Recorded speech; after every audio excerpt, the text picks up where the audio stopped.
সকলে কেমন আছো? আমি নতুন একটি ভিডিও নিয়ে এসেছি। এটি একটি ফিগার ড্রয়িং কিভাবে করতে হয়। আমি চেষ্টা করছি যতটা সহজ করে সবার কাছে উপস্থাপন করা যায় বা তুলে ধরা যায়।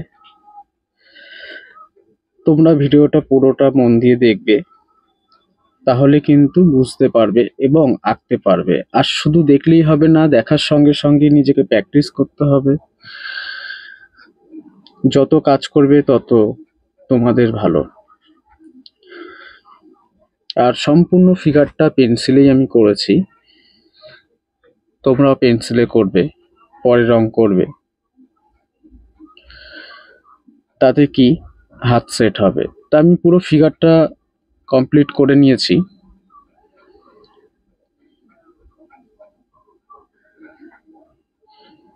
যথাসাধ্য চেষ্টা করছি ভালোভাবে করার। এবার এই পুরো ফিগারটা আমি চেঞ্জ করে দেব নারীতে। কিভাবে সেটাই তোমরা দেখো। একটা নারী বোঝাতে গেলে তার যে যে স্টেপ, সেগুলোকে এবার আমি পেন্সিল দিয়ে ড্রয়িং করছি। বাকি যে দাগগুলো থাকবে সেগুলো আমি মুছে দেব। এতে কি হবে, তোমাদের হাতের কাজটা পরিবর্তন হবে। আর পুরুষ অথবা নারী, তোমাদের আঁকতে অসুবিধা হবে না আশা করছি।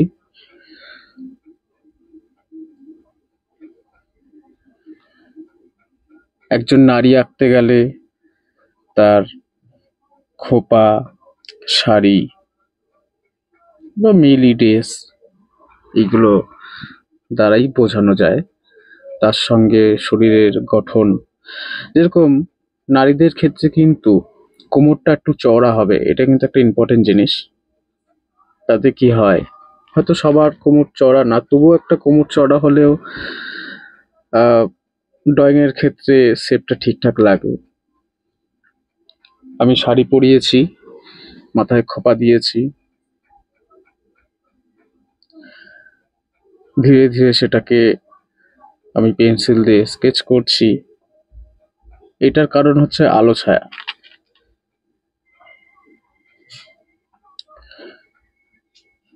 তোমরা দেখো, সময় নিয়ে আঁকবে। যদি কোনো প্রয়োজন হয়, কোনো জানার থাকে, আমাকে জানাতে পারো। আশা করছি এই ভিডিওটা তোমাদের অনেক কাজে লাগবে। খুব গুরুত্বপূর্ণ একটি ভিডিও।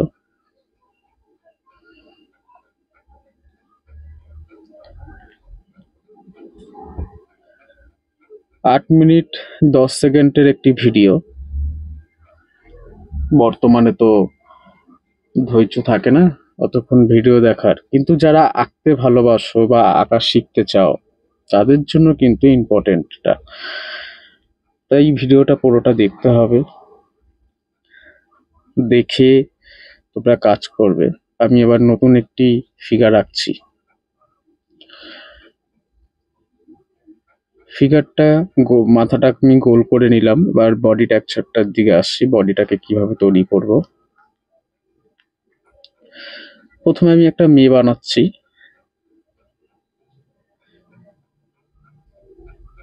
মেয়েদের ড্রেস, তারপরে তার বেরুনি,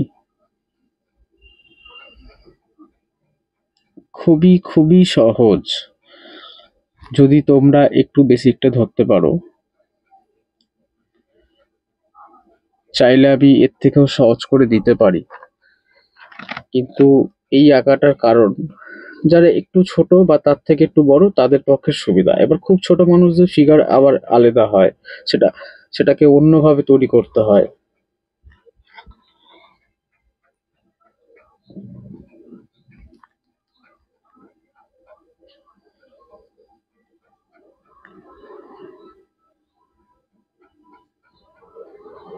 এবং এক একজনের আঁকার ধরন আলাদা আলাদা। এবার সেইখানে তোমরা নিজেদের মতন করে আঁকবে, ভুল হোক। এখানে একটা বড় বিষয় হচ্ছে ভুল দিয়েই মানুষ সঠিকে আসবে এবং শিখতে পারবে। আজকের ভুল না করলে সে শিখবে না।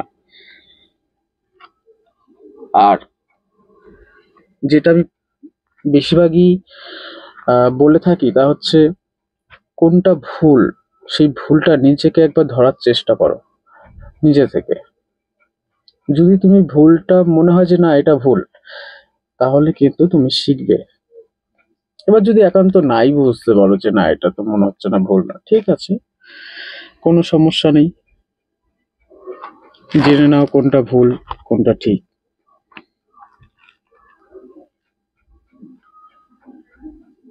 এবার আমি এই মেয়ে ফিগারটাকে আমি মুছে দিয়ে একই ফিগার থেকেই আমি কিন্তু একটা ছেলে ফিগারে রূপান্তরিত করছি।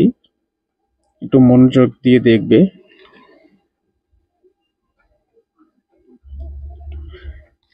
কিভাবে পরিবর্তন হয়ে গেল। জাস্ট স্ট্রাকচারটা যদি একবার আঁকতে পারো, তাহলে সমস্ত রকমের ফিগারের আকার ভঙ্গিমা সহজভাবেই আঁকতে পারবে। আঁকার কিন্তু অনেক রকম কৌশল আছে, তো প্রথমে আগে এগুলো শেখো, তারপর ধীরে ধীরে আমি আরো ভিডিওতে এগুলো দেখাবো। এবং মানবদেহের সঠিক চিত্র অঙ্কনের জন্য কিন্তু মানবদেহের শারীরিক স্থান বোঝানো অত্যন্ত গুরুত্বপূর্ণ, এবং তার সঙ্গে বিভিন্ন দেহের অংশের অনুপাত সম্পর্কে জ্ঞান থাকা দরকার। সেটা তোমরা কাজের মাধ্যমে শিখবে। তো দেখলে যে আমি কিভাবে পরিবর্তন করে দিলাম পুরুষ থেকে নারী এবং নারী থেকে পুরুষ। আশা করছি এই ভিডিওটায় তোমরা কিছুটা হলেও শিখেছো।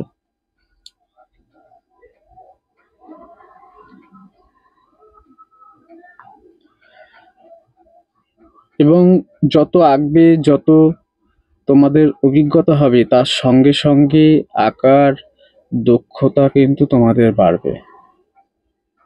চেষ্টা করবে পেন্সিল দিয়ে আঁকা, রং পরে। আগে পেন্সিল দিয়ে ভালো আঁকলেই কিন্তু তুমি মানে রঙের ক্ষেত্রে অসুবিধা হবে না। আর আমি স্কেচ একটু করে নিলাম, একটু হালকা করে, কারণ এটা আলো ছাড়ার ব্যাপার দেখাতে হবে। তোমরা এইভাবে কাজ করতে থাকো, আমি আরো ভিডিও নিয়ে আসবো। আর তোমাদের সুবিধা অসুবিধাটা আমাকে জানিও, চেষ্টা করবো সেরকম ভিডিও করার। ভালো থেকো।